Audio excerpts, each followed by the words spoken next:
Hi there, our highly valued, treasured and esteemed viewers and listeners, and welcome back to your channel of choice.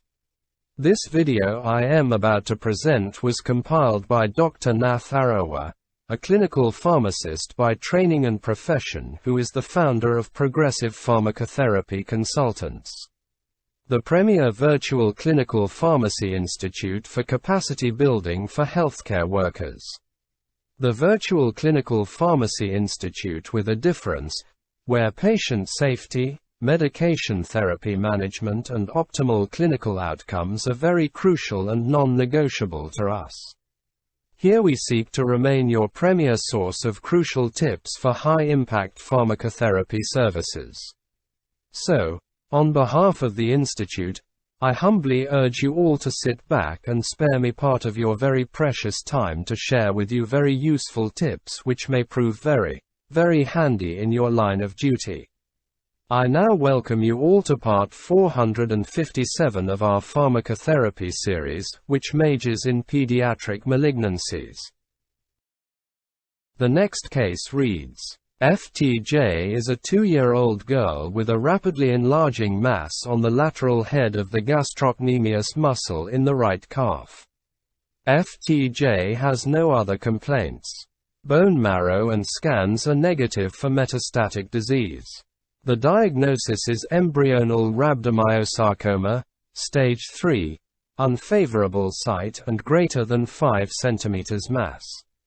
Initial expectations were that gross residual tumor would remain after the surgery, consistent with clinical group 3.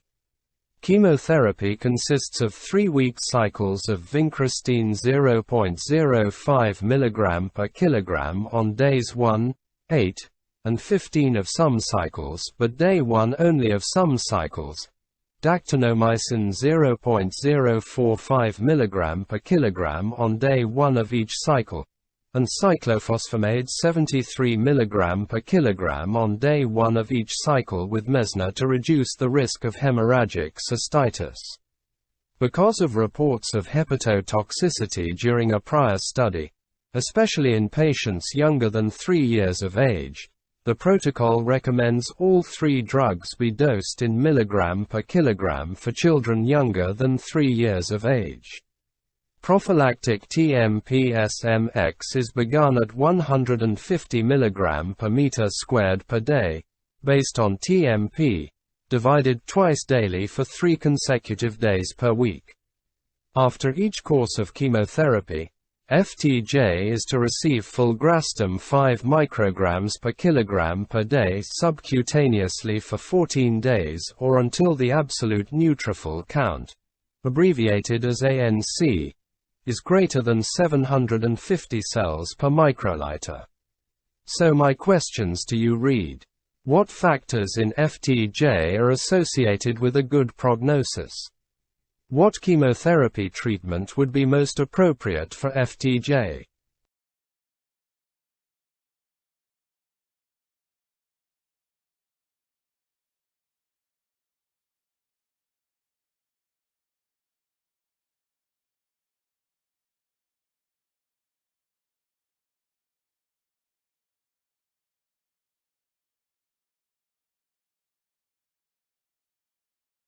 The embryonal histopathologic classification has a better prognosis than the alveolar one, although evidence indicates that the location of the primary tumor is more important than the histology.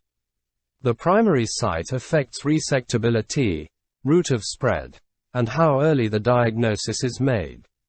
Additionally, age between 1 and 9 years is associated with a better prognosis. The IRS have used a clinical grouping system, groups 1 to 4, which is based on spread of the disease and extent of resection. This system has been useful because of its correlation with prognosis, where complete surgical removal and lack of metastases both correlate with good prognosis. The 4th and 5th IRS studies compared the clinical grouping system with a TNM, that is tumor, lymph node, metastasis, staging system similar to that used in adult cancers. Although the two systems may result in different disease stages for a specific patient, both are considered valuable and current protocols use both systems. In rhabdomyosarcoma, the tumor site is one important part of the T rating in the staging system. FTJ's tumor involves an unfavorable site, the calf, and is greater than 5 cm, making it stage 3. Although her tumor was expected to be clinical group 3, after a good response to neoadjuvant chemotherapy, a complete resection was performed, making it clinical group 1. This suggests that she has an 80% to 90% chance of 3-year survival based on the IRS-2, IRS-3, and IRS-4 results. The IRS-5 classified patients as having low risk, intermediate risk, or high risk disease. Patients at low risk include those with embryonal rhabdomyosarcoma at favorable sites, or at unfavorable sites with no more than microscopic residual tumor. Patients at intermediate risk have the embryonal subtype with gross residual tumor or the alveolar subtype without metastatic disease. Patients at high risk include those with metastatic alveolar or embryonal disease. Chemotherapy for many patients at low risk is limited to vincristine and dactinomycin. Most at intermediate risk are treated with vincristine, dactinomycin, and cyclophosphamide. Patients at high risk have not responded well in the past and are candidates for trials with newer drugs added to the vincristine, dactinomycin, and cyclophosphamide.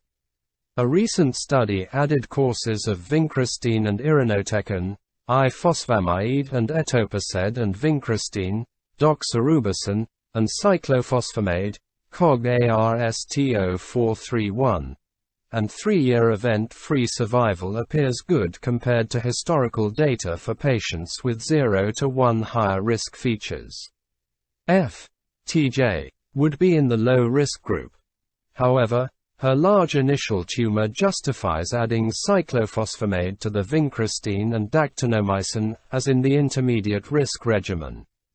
Because radiation to her leg would stop bone growth and her surgical margins were tumor-free, no radiation is being administered.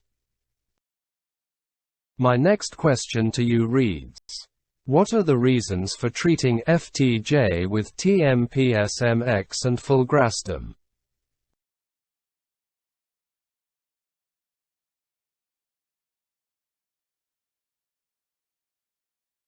FTJ's VAC regimen was associated with a high incidence of neutropenic fevers even during the pilot studies. Because of the frequency of severe myelosuppression, TMPSMX is used until 6 months after chemotherapy for prophylaxis against pneumocystis jirovecii, an opportunistic pathogen. Fulgrastim is used to minimize neutropenia so that the chemotherapy dose intensity can be maintained. FTJ's mother read on the internet about a patient with rhabdomyosarcoma who had received vincristine, ifosfamide, and etoposide and was cured. She wants to know why that regimen is not being used for her daughter. Explain the rationale for FTJ's regimen.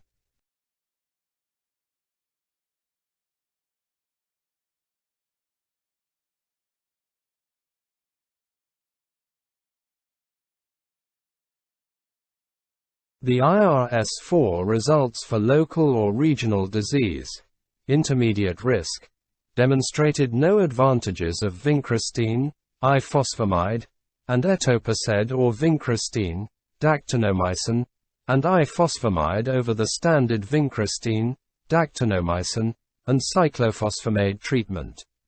Additionally, the ifosfamide-containing regimens caused more toxicity. Ifosfamide has been associated with renal Fanconi syndrome, a proximal tubular defect that is characterized by wasting of electrolytes, glucose, and amino acids, as well as renal tubular acidosis and, in a minority of cases, and increased serum creatinine. Data suggest that the risk of Fanconi syndrome is increased in children that are younger than 3 years of age, have received total ifosfamide doses greater than 72 to 100 grams per meter squared, have hydronephrosis, a single kidney, or an elevated serum creatinine, or have received previous platinum therapy. During each course of her chemotherapy, FTJ exhibits ketonuria. However, this is not a toxicity of her chemotherapy. Ketonuria is caused by her Mesna therapy, which has been reported to routinely cause false positive ketone tests. So there you have it, our highly esteemed viewers and listeners. That brings us to the end of this video. If it benefited you in any way, kindly remember to give it a thumbs up, to like it and to share it widely with your peers. Please leave your comments at the bottom. And if you haven't yet done so, I humbly urge you to subscribe to our YouTube channel. I would like to promise you all that the very, very best is yet to come. Thank you very much for viewing this video. On behalf of our senior colleague, Dr. Nath Arawa, I sincerely appreciate your partnership, continued support and kind collaboration.